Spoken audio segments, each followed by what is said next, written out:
संदीप रेड्डी वांगा के डायरेक्शन में बनी फिल्म एनिमल ने जहां रणबीर कपूर को उनके करियर की सबसे बड़ी हिट फिल्म दी, वहीं बॉबी देओल के करियर को भी बॉलीवुड में नया जीवन दिया। साथ ही पिछले 6 साल से हिंदी सिनेमा में स्ट्रगल कर रही एक्ट्रेस तृप्ति डिमरी को भी एनिमल ने टॉप ब्रैकेट की हीरोइंस में ला खड़ा किया। एनिमल ने रिलीज के पहले 20 दिनों में दुनिया भर में 843 करोड़ रुपए की कमाई की।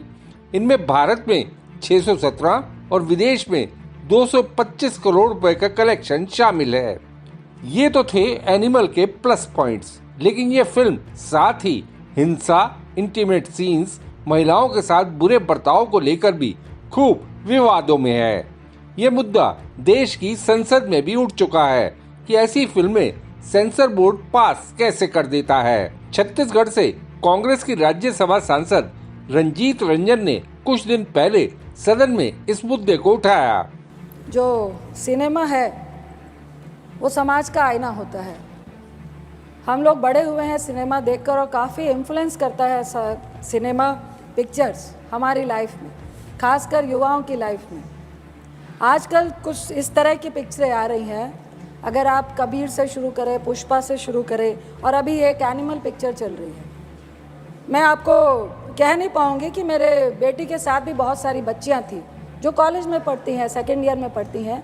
आधी पिक्चर में उठ के रो के चली गई कि इतनी आखिर हिंसा और इतना वायलेंस और महिलाओं के साथ डिसरिस्पेक्ट को जस्टिफाई करना पिक्चरों के द्वारा, मुझे लगता है कबीर में जिस तरह वो अपनी वाइफ को ट्रीट करता है और इस मूवी में जिस तरह से वाइफ को ट्रीट करता है और लोग और समाज और पिक्चर भी उसको जस्टिफाई करते दिखा रही है, ये बहुत ही सोचनीय विषय है। दूसरा, युवाओं पे सभापति जी बहुत सारे ऐसे एग्जाम्पल्स हैं कि इन पिक्चरों का, इन वायलेंस का और गलत नेगेटिव रोल को हीरो की तरह पेश करने में हमारे आज के खासकर 11वीं और 12वीं के बच्चे इनको रोल मॉडल मानने लगे हैं। कई इस तरह की हिंसा हमें समाज में देखने को मिल रही है, जो एग्जाम्पल और जो उदाहरण वो पिक्चरों से लेकर आते हैं। सेंसर बोर्ड ऐसी पिक्चरों को बढ़ावा कैसे दे रहा है और किस तरह से ऐसी पिक्चरें पास होके आती हैं जो हमारे समाज के लिए बीमारी है। ऐसी पिक्चरों का कोई भी स्थान हमारे समाज में नहीं होना चाहिए।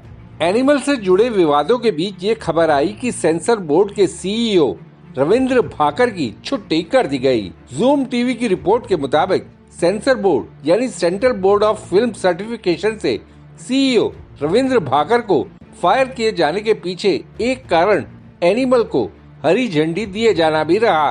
भाकर की जगह सेंसर बोर्ड के सीईओ का जिम्मा अब प्रेस इंफॉर्मेशन ब्यूरो की additional director general Smita Vats को सौंपा गया है। जूम टीवी ने सूत्रों के हवाले से रिपोर्ट में कहा कि भाकर के बाद सेंसर बोर्ड में कुछ और लोगों पर भी एनिमल की गाज गिरना मुमकिन है। रिपोर्ट के मुताबिक सेंसर बोर्ड के अंदर और बाहर भी सवाल उठ रहे थे कि हिंसा की भरमार और महिलाओं से बुरे बर्ताव वाली फिल्म को कैसे सेंसर सर्टिफिकेट दे दिया गया, जबकि ये फिल्म सेंसरशिप की कई गाइडलाइंस का खुला उल्लंघन करती है।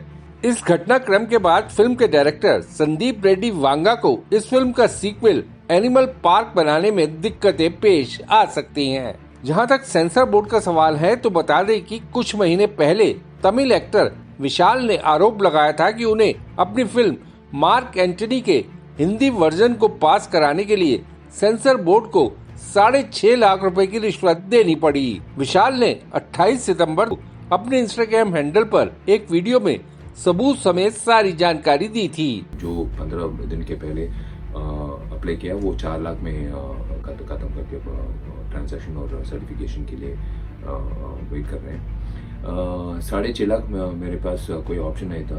मैंने पे किया पहले 3 लाख और एक अकाउंट में और दूसरा अकाउंट में 3.5 लाख और मिल गया मेरा सर्टिफिकेट। और आज फिल्म मार्क एंटनी रिलीज हुआ नॉर्थ इंडिया में। लेकिन ये दुखी की बात है, if this is the case in government offices, I really request the higher officials to look into this matter and corruption. Yes, my honorable Prime Minister has always stood against corruption, and of course every leader stands against corruption, and this is corruption.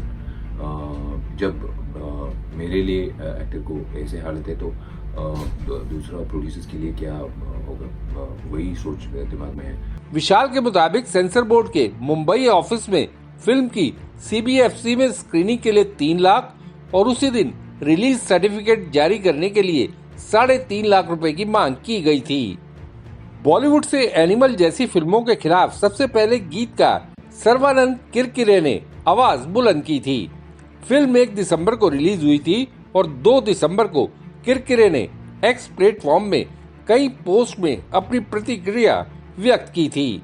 Kirkire के मुताबिक वो भारतीय cinema के भविष्य को लेकर फिक्रमंद है, जो उन्हें खतरनाक और डरावना लगता है क्योंकि एनिमल जैसी फिल्म को सेलिब्रेट किया जा रहा है और बॉक्स ऑफिस पर यह बम्पर बिजनेस कर रही है। लेकिन लगता है एनिमल फिल्म बनाने वालों को आलोचना की कोई परवाह नहीं है, वो फिल्म के बम्पर बिजनेस से ही गदगद हैं। तभी फिल्म के ऑफिशियल हैंडल से क्रिप्टिक पोस्ट में किरकिरे को टैग कर उनकी खिल्ली उड़ाते हुए लिखा गया, अपने घुटनों को पैर की उंगलियों से आगे न आने दें या एक दूसरे की ओर झुकने न दें। बढ़िया संतुलन बनाए रखने के लिए पैरों को कंधे से अलग रखें। इसके बाद अपने पैरों की उंगलियों पर धीरे से खड़े हो जाएं। हाँ, आप बिल्कुल सही जगह पर हैं। बहरहाल एनिमल जहां विवादों के घेरे में है, वहीं इस फिल्म को पसंद करने वालों की भी कमी नहीं। देशनामा के लिए खुशदीप सहगल की रिपोर्ट। आपको ये वीडियो कैसा लगा, या अगर आपके दिमाग में कोई सवाल है तो कमेंट बॉक्स में जरूर बताइएगा। वीडियो पसंद आया तो लाइक शेयर करना ना भूलिएगा। आपने देशनामा को सब्सक्राइब और नोटिफिकेशन के लिए घंटी वाला बटन दबा ही दिया होगा। फिर मुलाकात होगी आपसे, तब तक के लिए नमस्कार।